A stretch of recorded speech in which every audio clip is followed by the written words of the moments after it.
Hey, what's going on, YouTube? Patrick with Unique Home Inspections and Consulting over here in northeastern Ohio. Today I'm going to show you how to do a pressure release valve on a hot water tank. Came in for a little home inspection and noticed some dripping going on. Real quick, this is the hot water tank. Got the relief valve. Got the pipe that goes down to the floor in case it was to blow off. It's not going to hurt nobody. What you want to do is you want to cut your main water supply off, which is either outside underneath your house in your basement, or go to the nearest valve around it. And here we got over here on the side of the dryer, we got the valves. I'm just going to make sure we cut them all off. We are going to cut the gas supply off. We are going to go to the nearest laundry, sink, and open up the hot water. So open them valves up, get any extra water out there.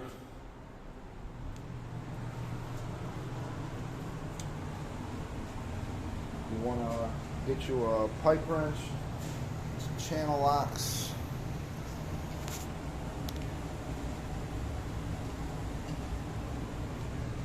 Have all that ready. I already did it on this one, but you're going to go all the way down here. There's this valve that will allow all your water out of your hot water tank. You know, hook a garden hose up to that.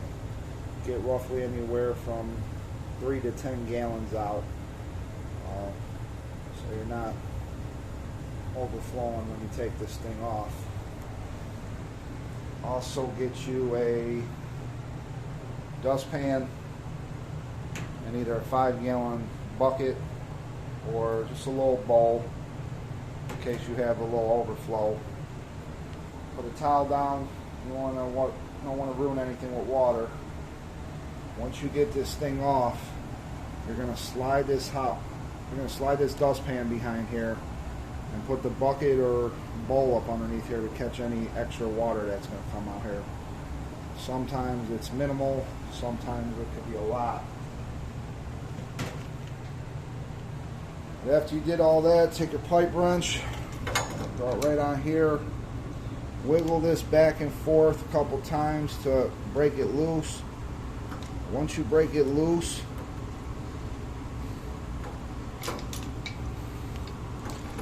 capable of smacking that on there.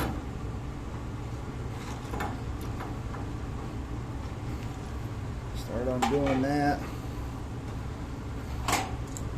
Take your channel locks.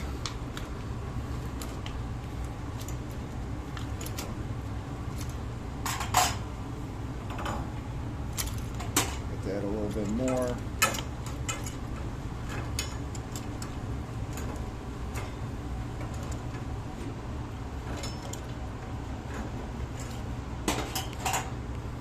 Finish the rust off with your hand.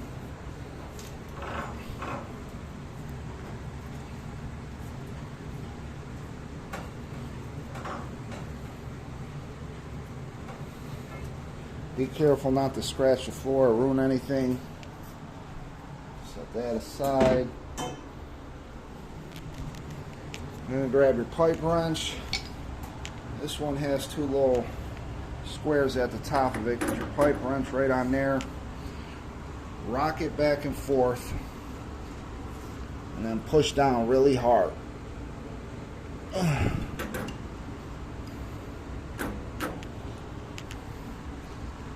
Undo that. And so this is the part where I told you with the dustpan. You're going to want to have your dustpan right here and some kind of something up underneath it that's going to collect extra water, just so you don't drip all over the floor. I'm going to set you guys over here so you can see what I got going on. Bam.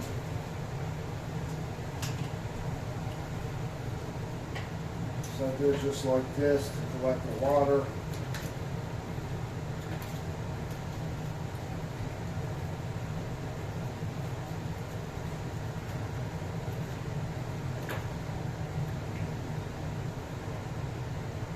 Let that bowl fill up one time. Then have a little water go down the side of the tank, but that's no big deal compared to a couple bowls worth. Smack that back in there after you fill up your bowl.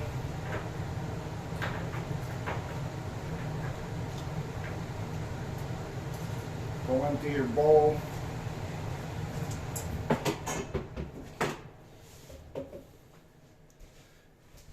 Grab you a wet paper towel. Pull that valve out. Jam that in there. What happens is these get corroded inside. We tell people at least once a year, go up to this valve, turn your water off, and always be careful because there's scalding hot water that's going to be in that tank. But just open the valve a little bit, close it, play around with it a little bit. This way the corrosion that gets in there and all the sediments don't block that gasket. Besides that, there's no need to try and clean this or replace the rubber gasket in there. These are roughly anywhere from $17 to about $30. It's just worth going to get a new one and replacing it.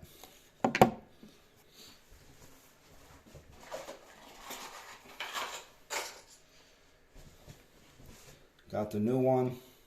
It's about $18 and some change. Just make sure everything matches up as close as possible. You don't have to, but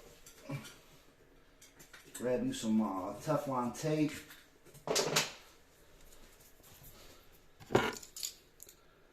Do one quick pass on there.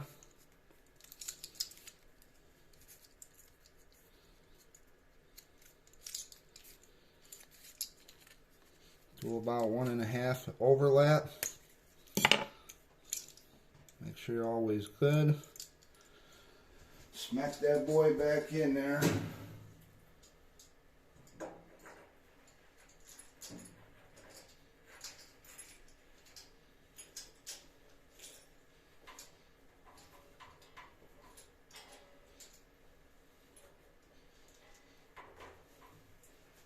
Get a hand tight. Grab that pipe wrench. You got your squares on top.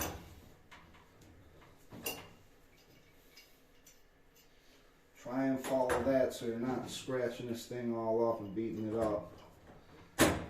Smack that on there. One nice turn. It still feels loose. Go all the way around one more time. Think you could get it one more? Just one hand, not two. I'm not trying to break anything. One more turn around, real good. That all the way where it's upside down. If you think you're capable of going again, go again. But if you're nice and tight, leave it like that.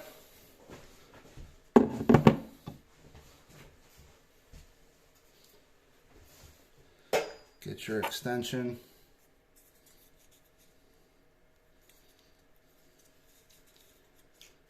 One and a half passes on there with the Teflon.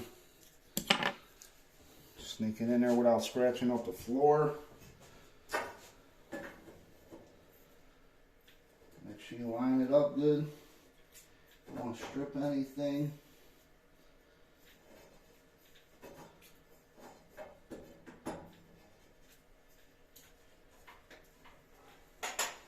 Channel locks.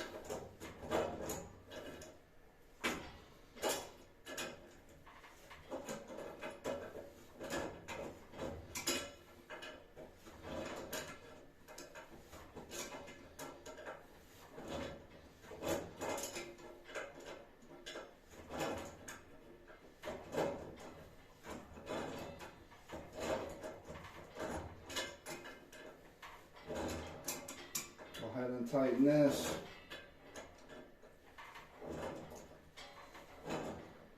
Remember, you're always dealing with copper and brass, some ferrous metals.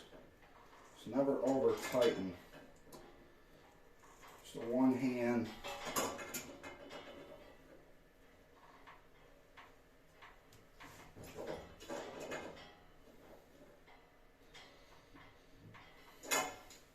Just one hand, a little strength.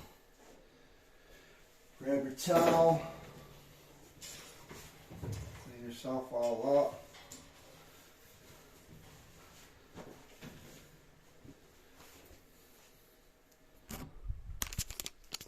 You're going to turn back on your gas valve. That's an older gas valve. We recommend replacing that with a ball valve. Probably going to mention that to the client. Light yourself back up. Turn your water back on. Close the valves on your sink. Then turn the water back on and light your pilot.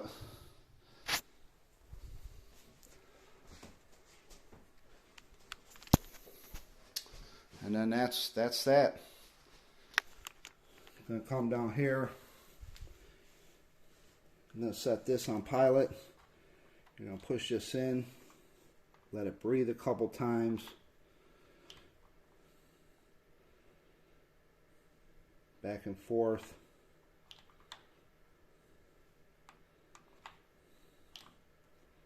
Make sure you get all the air out of there. And that's only if you took the valve off to replace it. Then you're going to hold this down. You hit that pilot a couple times. We'll take this cover off. There's going to be a little square in there. It's going to see if your pilot's lit or not. Just hold that. And while you're holding it, let it out. It should continue to still be lit. You're going to move it to their low, hot. The VACs for vacation. If you didn't want to run this thing like crazy. And then you got A, B, C, you know, kind of hot, really hot, scalding hot, and then very hot. And then that's that. Ladies and gentlemen, have a good day.